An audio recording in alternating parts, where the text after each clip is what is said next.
Welcome to Dexters classes. मैं जसबी पूरी लद्दाख पेंगोंग झील के दक्षिण में हजारों फीट ऊंची ब्लैक टॉप सहित अन्य चोटियों पर कब्जा करने के बाद अब भारतीय सेना ने एलएसी पार कर पेंगोंग झील के उत्तर में फिंगर 4 से फिंगर 8 के आसपास की हजारों फीट ऊंची चोटियों पर भी कब्जा जमा लिया है। हालांकि फिंगर 4 से फिंगर 8 के आसपास चीनी सेना काफ़ी लंबे समय से कब्जा किए बैठी थी, लेकिन अब भारतीय सेना के द्वारा यहाँ से ऊंची चोटियों के ऊपर कब्जा करने के बाद चीनी सेना भारतीय सेना के कंप्लीटली निशाने पर आ चुकी है। और इस कार्रवाई में प्रमुख भूमिका जो निभाई गई है वो निभाई गई है स्पेशल फ्रंटियर फोर्स यानी कि एसएफएफ के द्वारा। जैसा कि यहाँ पर आप इंडियन डिफेंस न्यूज़ का एक आर्टिकल देख पा रहे हो कि India uses commandos from covert special frontier force to stop Chinese miss adventure.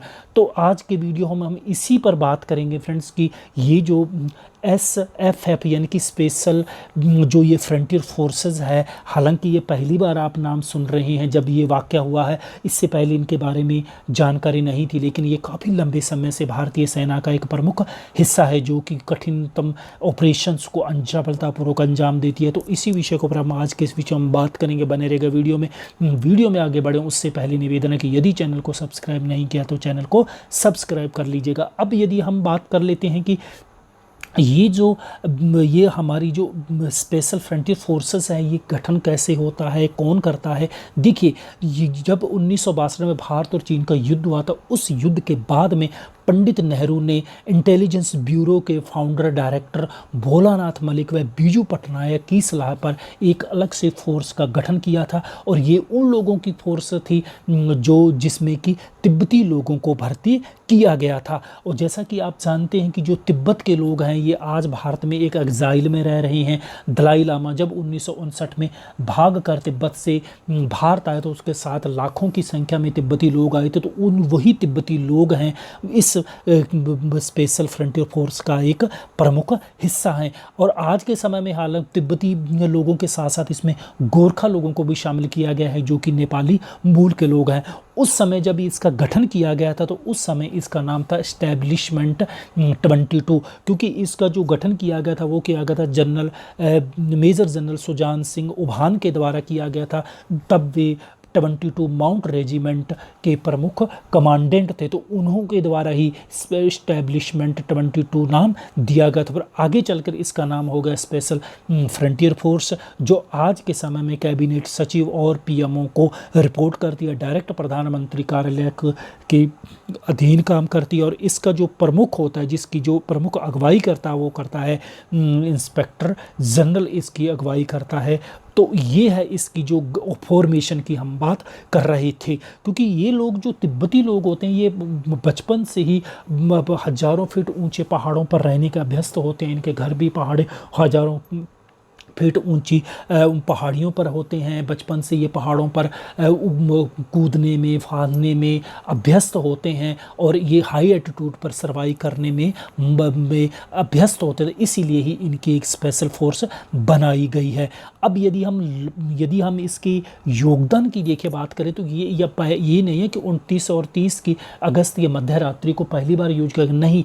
ये 1971 के अंदर जब भारत और पाकिस्तान का युद्ध हुआ था उस समय भी चिटगोंग हिल्स में ऑपरेशन ईगल को इनके द्वारा सफलतापूर्वक अंजाम दिया गया था। आप जानते हो कि सन 1971 के युद्ध में जब भारत के द्वारा जो उस समय पूर्वी पाकिस्तान था उसी को आज़ाद करवा के बांग्लादेश निर्माण करवाया गया था। तो उस समय चिटगोंग पहाड़ियों में जो इनको पाकिस्तान आर्मी के खिलाफ जो युद्ध लड़ा गया था वो इसी फोर्स के द्वारा लड़ा गया था। इसके अलावा यदि हम बात करें कि जो अमृतसर के स्वर्ण मंदिर में जो खालिस्तानी आतंकवादियों ने कब्जा डेरा डाला हुआ था, हथियारों का जखीरा इकट्ठा कर रखा था, वहाँ पर भी जो उनसे छुड़वाने के लिए, उनसे खालू करवाने के लिए गुरुद्वारे को ऑपरेशन ब्लू स्टार चलाया गया था। इसी पर कारगिल युद्ध 1999 में होता, वहाँ पर जो ऑपरेशन विजय चलाया गया था। यहाँ पर सियाचिन ग्लेशियर को 1984 में पाकिस्तान से छीनने के लिए जब ये ऑपरेशन मेघदूत चलाया गया था, तो उसमें भी स्पेशल फ्रंटियर फोर्स ने का ही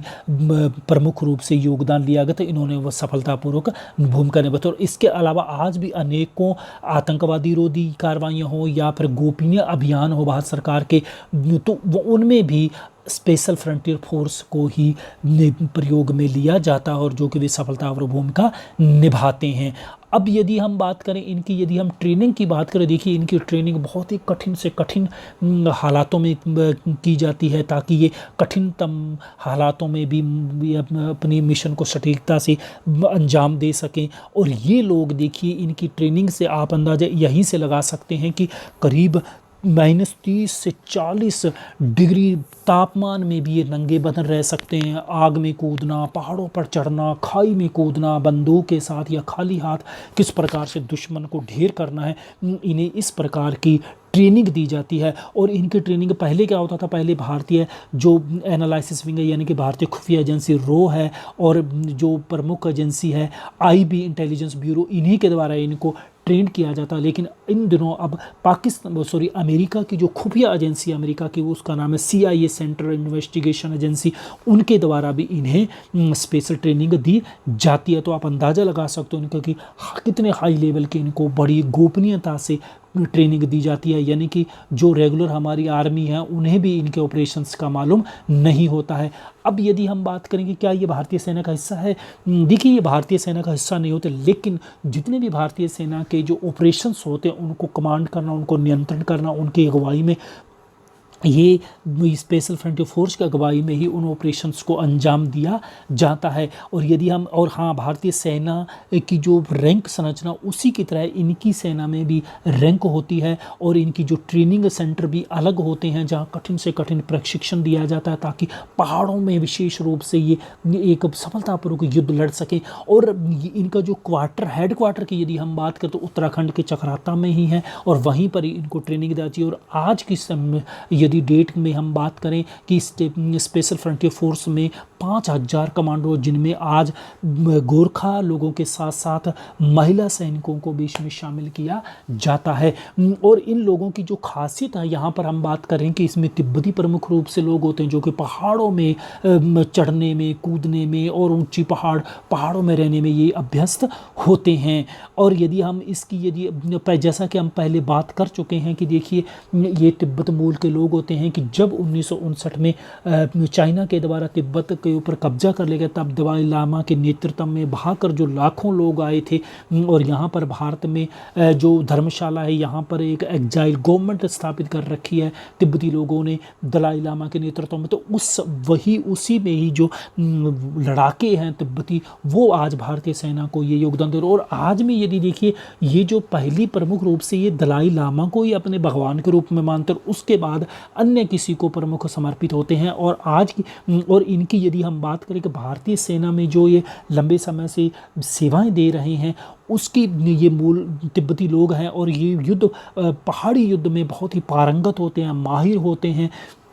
और फिर इनके जो ऑपरेशंस होते हैं बड़े ही गोपनीय रखे जाते हैं, भारतीय सेना को भी इसकी जानकारी नहीं होती। और बहादुरी के लिए इन लोगों को, जवानों को शारीरिक रूप से सम्मानित नहीं किया जाता। आपको याद होगा कि जब 15 जून को 20 भारतीय जवान शहीद हो गए थे, तो उनको भारतीय सेना के द्वारा बाकायदा नाम कम्प्लीटली नेट के ऊपर पब्लिश किए गए थे, नेट पर डाल दिए गए थे, उन्हें सम्मान के साथ उन्हें विदा भी किया गया था। लेकिन इनकी सम्मान को बहुत ही सार्वजनिक किया, जो कि इनकी जो पहचान है बहुत ही गोपनीय रखी। जैसा कि यहाँ पर आप देख पा रहे होंगे कि Tibet origin soldiers with Indian special forces killed in clash with China along LAC। तो जो 29 और 30 की अगस्त के मध्य रात्रि को जो ये क्लैश हुआ, और यहाँ पर जो भारतीय सेना के द्वारा चीनी सेना को मारकर भगाया गया, तो इसमें ये स्पेशल फ्रंटियर फोर्स का एक जवान भी शहीद भी हो गया, कमांडर शहीद भी हो गया है।